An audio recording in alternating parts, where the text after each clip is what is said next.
今天咱就主要是讲脆皮糊。你看，对，多脆啊！你按照比例做，就出个大篓子。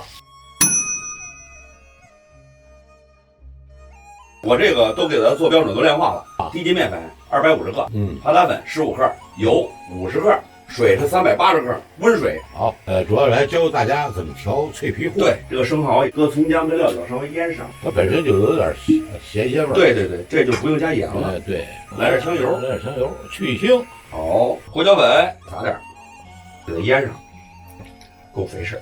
咱把这个脆皮糊给它和了。和脆皮糊的时候，先搁泡打粉15克，温水，就是发起来比较快。把这个用筷子把这泡打粉给它和开了，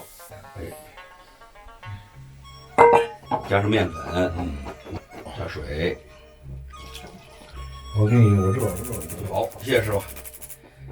这是极脆浆的一种，传统的老脆浆就是酵母，最后添点碱，油50克，半斤面粉15克泡打粉，50克油，380克的水，这都量化了，对，标准化了。为了增加它的香味儿，香菜末，这就是跟传统的不一样了。稍微加点盐，这糊要给它发酵一下，发酵个5、6分钟、10来分钟，对，哎，这效果就好。好，这个糊和好了，一定要标准，你按照比例做，就出个大篓子啊。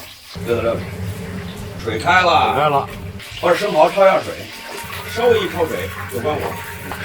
这生蚝把这水给它吸。就是原材料的水，它要吸干，不管炸什么。对啊，好，脆浆也醒了差不多了，有5分钟了。醒完了以后，这脆浆就别再搅了，因为一搅就上劲儿了。哎，这会儿咱蘸上面粉，哎，锁住它的水分，不容易脱糊。有专业叫不容易脱裤子。脱裤。哎，跟炸鲜奶是一样的。补充油温，油温不能太高了。这样圆就行。待会儿还得复炸，倍儿漂亮，金黄色。哎，这时候脆皮糊呢，就稍微再加点水，了，稀释点薄薄的一层糊，要不然太厚了，不好看了。对，这煮东西必须在这儿，炸完了之后垫底儿。对，哎，一定要定一按形再翻啊。哎，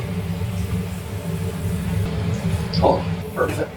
努力不要锅，油温啊，最少是8成热，给它把这个水分给它吐出去，迅速的把这个捞出来，出锅喽，里头油全打出去了，嘎嘣脆。你听这声音，咔啦咔啦的，起火，是吧？你看，对，多脆呀！听声音，嘎嘣脆，嘎嘣脆，带走，大爷，您长，来一个。嘿，他这酥脆的那声音，这糊调的好，这是师傅10多年前教的，是吧？真好吃啊！这是应该说是糊好，对，原材料好，手艺好，对，传承好。师傅什么呀？是味精。过去呀，因为过去有些原材料不是那么很好，也不是很新鲜。师傅，你尝尝这个菜行不行？一尝不够鲜啊。到这师傅到味精这块里头，一捏点味精，哎，往这菜里边一扔，完了。所以师傅是什么呀？师傅是味精。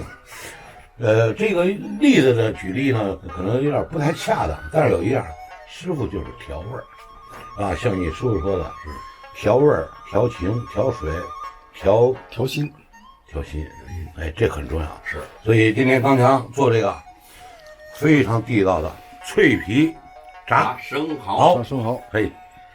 好，我再来一个。